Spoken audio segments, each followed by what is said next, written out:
le Fils de l'homme, quand il viendra, trouvera-t-il la foi sur la terre, notre terre?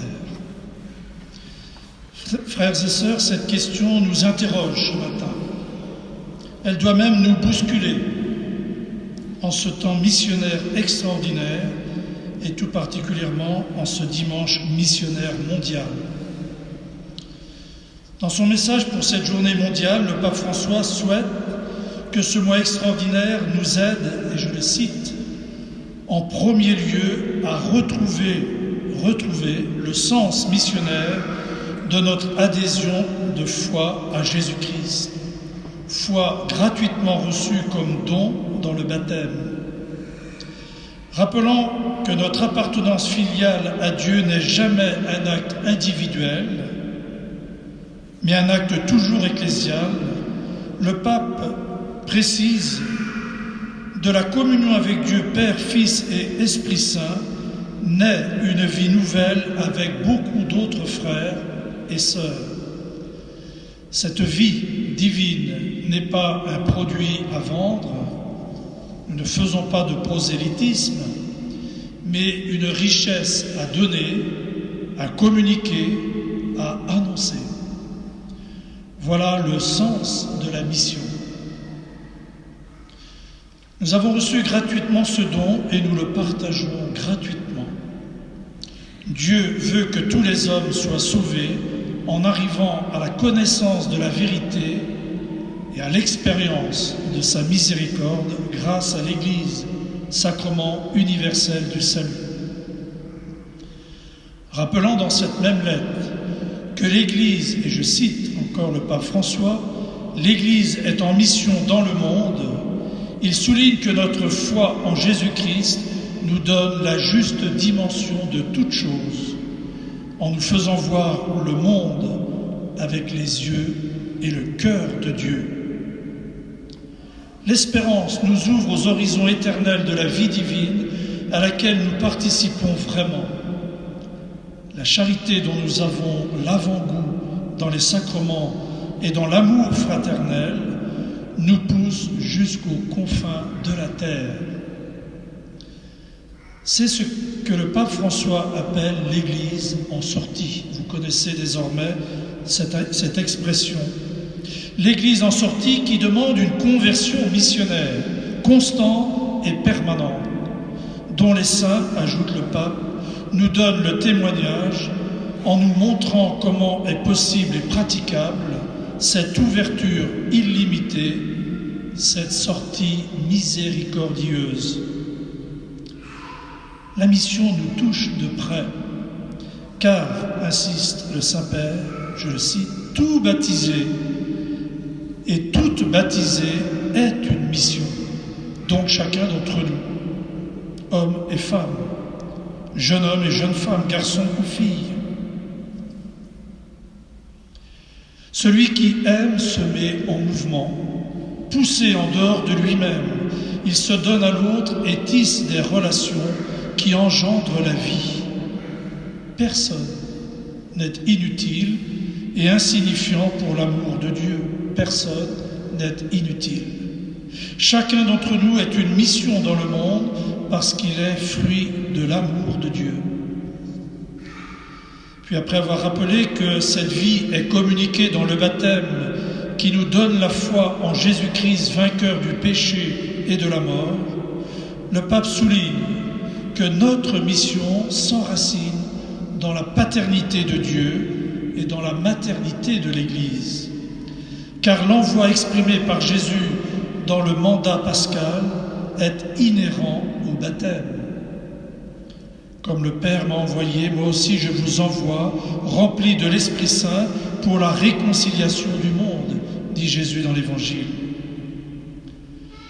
Évoquant le synode spécial qui se déroule actuellement sur les églises en Amazonie, le Saint-Père souligne, je cite, comment la mission qui nous a été confiée par Jésus avec le don de son Esprit est encore actuelle et nécessaire également pour ces terres et pour leurs habitants. Une Pentecôte renouvelée ouvre grandes les portes de l'Église, ouvre rendre grandes les portes de l'Église, afin qu'aucune culture ne reste repliée sur elle-même, qu'aucun peuple ne soit isolé, mais s'ouvre à la communion universelle de la foi, que personne ne reste replié sur lui-même. Alors, frères et sœurs, accueillons en ce jour la question de Jésus dans l'Évangile. En conclusion de la parabole qu'il raconte, le Fils de l'homme, quand il viendra, trouvera-t-il la foi sur la terre? Sa question nous interpelle.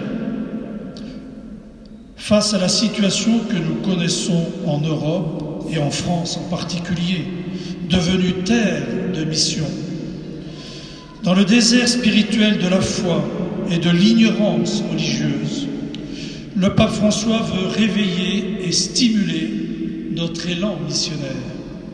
Rappelez-vous, disciples du Christ, oui, mais disciples missionnaires, porteurs de la joie de l'Évangile du Christ ressuscité. Disciples du Christ, disciples missionnaires. C'est la nature même de l'Église, la mission. Dans l'Évangile, Jésus souligne l'importance de la prière comme l'expression de notre confiance en Dieu. Nous l'avons vu dans la première lecture avec Moïse. Il se tient en prière sur la montagne et intercède pour son peuple, suppliant le Seigneur afin d'obtenir la victoire pour les ennemis d'Israël. Dans la parabole de l'Évangile, Jésus met en évidence l'efficacité de la prière. L'histoire de cette pauvre veuve qui casse les pieds à un juge inique, insouciant, jusqu'au moment où elle obtient ce qu'elle demandait, tout simplement parce que ce juge veut avoir la paix. Pratiquons la même chose avec Dieu. C'est lui qui nous le propose. À celui que demande, on donnera, à celui qui frappe, on ouvrira. Rappelons-nous encore les paroles du pape François après son élection le 14 mars 2013. Celui qui ne prie pas le Seigneur, prie le diable. Quand on ne confesse pas Jésus-Christ, on confesse la mondanité du monde. Autrement dit, si nous ne prions pas, nous ne pouvons pas annoncer l'Évangile.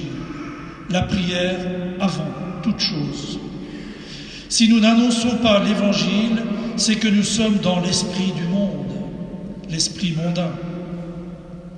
L'apôtre Paul nous le rappelle à son ami Timothée dans la deuxième lecture, proclame la parole, intervient à temps et à contre-temps, dénonce le mal, fait des reproches, encourage avec douceur. Pour prier, nous avons besoin de nous nourrir de la parole de Dieu. C'est la recommandation que Paul adresse au jeune Timothée. Alors, frères et sœurs, en ce mois du rosaire, prions par l'intercession de la Vierge Marie qui nous renvoie au Christ et à son évangile. Dans le mot rosaire, il y a rose. Un enfant qui veut faire plaisir à sa maman lui offre non pas une rose, mais un bouquet entier.